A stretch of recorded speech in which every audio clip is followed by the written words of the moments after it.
Assalamualaikum warahmatullahi wabarakatuh. Perkenalkan, nama saya Rati Dian Anggraini. Di sini saya akan memaparkan materi RPP saya mengenai kerajaan Hindu-Buddha di Indonesia, yaitu Kerajaan Kediri. Adapun indikator pencapaiannya, yang pertama menjelaskan awal mula Kerajaan Kediri, yang kedua menjelaskan perkembangan kehidupan masyarakat Kerajaan Kediri di berbagai bidang, baik itu bidang sosial, politik, maupun ekonomi.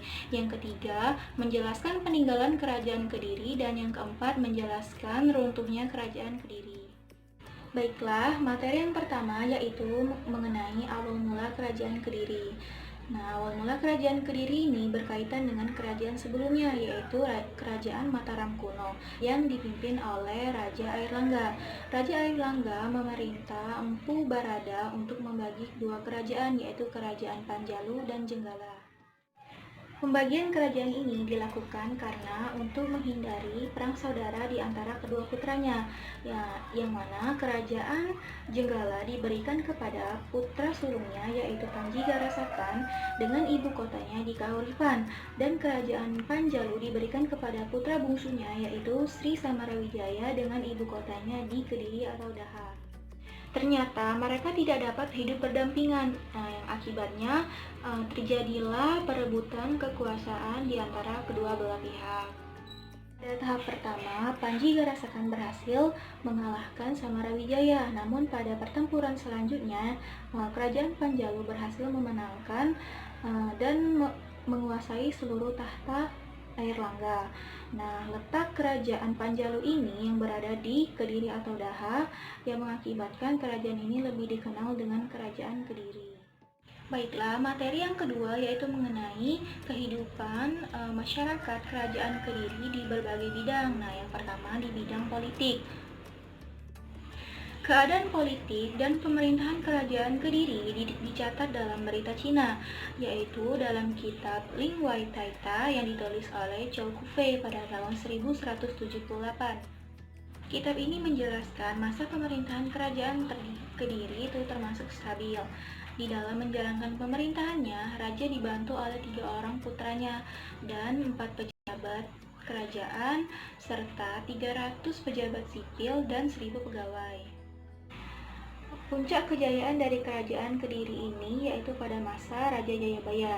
Nah, Raja Jayabaya ini mampu membawa Kerajaan Kediri menjadi kerajaan yang disegani dan terkenal di seluruh wilayah.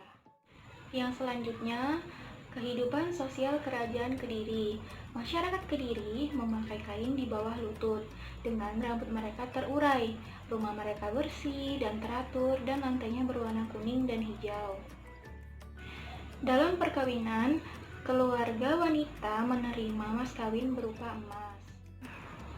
Raja berpakaian sutra, memakai sepatu dan berperhiasan emas. Rambut raja disambul ke atas. Raja berpergian naik gajah atau kereta yang diiringi oleh 500-700 prajurit.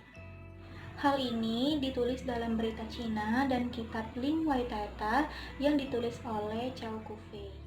Selanjutnya yaitu kehidupan ekonomi Kerajaan Kediri.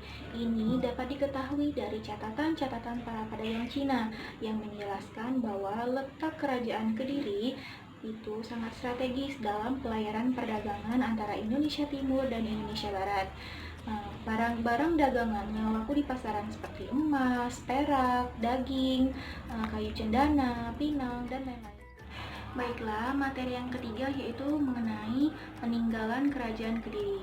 Nah, peninggalan Kerajaan Kediri ini yaitu berupa candi dan prasasti. Candi yang pertama yaitu Candi Penataran. Candi Penataran ini merupakan peninggalan Kerajaan Kediri yang bisa kita temui di daerah Penataran. Candi ini letaknya di utara kota Blitar, dan Candi Penataran ini merupakan candi termegah di daerah Jawa Timur. Yang kedua yaitu Candi Tondowongso.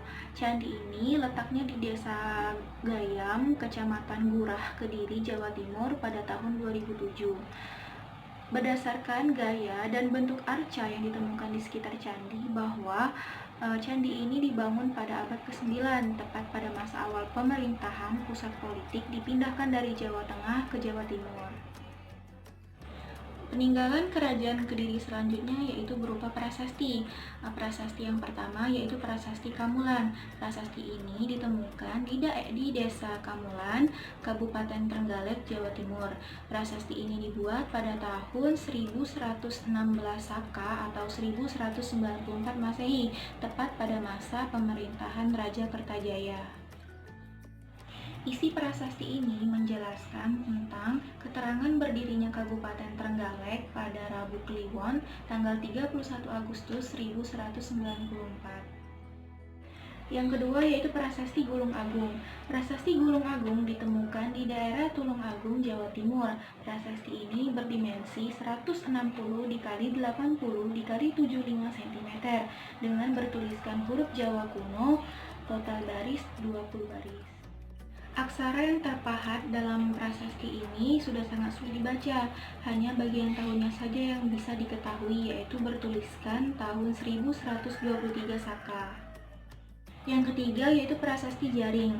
Prasasti Jaring dibuat pada tanggal 19 November 1181. Isi prasasti ini menjelaskan tentang pengabulan keinginan penduduk Duku Jaring bersama Senopati. Keinginan tersebut berupa suatu harapan yang belum diwujudkan sebelumnya. Di dalam Prasasti Jaring dijelaskan bahwa para pejabat Kediri memiliki gelar dengan menggunakan nama hewan seperti lembu agra, menjangan kukuh, dan macan kuning. Baiklah, selain candi dan prasasti, ternyata kerajaan Kediri memiliki beberapa karya sastra yang terkenal. Di antaranya yang pertama yaitu Kitab Baratayuda. Kita dapat mengetahui bahwa cerita di dalam Kitab Baratayuda ini sangat terkenal, bahkan hingga ke seluruh dunia. Kitab Baratayuda ditulis pada masa Raja Jayabaya, raja yang mencapai puncak kejayaan. Ini menjelaskan bahwa peperangan saudara antara kerajaan Panjalu dan Jenggala. Nah, peperangan ini dituliskan dalam perang antara Kurawa dan Pandawa yang masing-masing merupakan keturunan dari Barata. Yang kedua yaitu Kitab Kresnayana. Kitab Kresnayana ditulis oleh Empu Triguna pada masa pemerintahan Raja Jayaswara. Isinya menceritakan perkawinan antara Kresna dan Dewi Rukmini. Yang ketiga yaitu Kitab Smaradahana.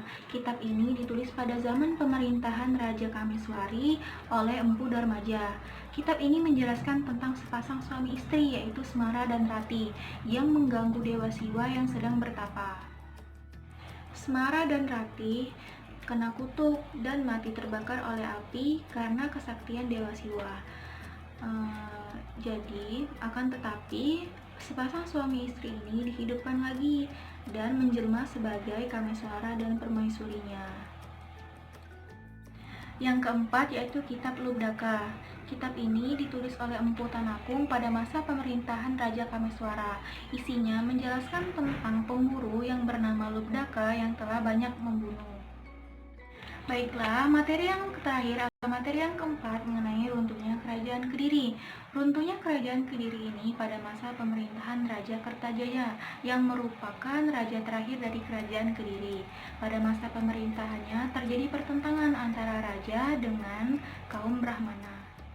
Kertajaya ini berlaku sombong, melanggar adat, serta menyuruh dan memaksa kaum Brahmana untuk menyembah kepadanya sebagai dewa. Kaum Brahmana ini tidak mau dan mereka mencari pertolongan kepada Ken Arok sebagai penguasa di Tumapel. Pada tahun 1222 Masehi, Ken Arok dengan dukungan kaum Brahmana menyerang Kerajaan Kediri. Akhirnya, Kerajaan Kediri dapat dikalahkan oleh Ken Arok. Baiklah, itu saja yang dapat saya sampaikan mengenai materi RPP saya, yaitu tentang Kerajaan Kediri. Apabila terdapat kesalahan, saya mohon maaf. Saya akhiri, wabillahi taufiq wal hidayah. Wassalamualaikum warahmatullahi wabarakatuh.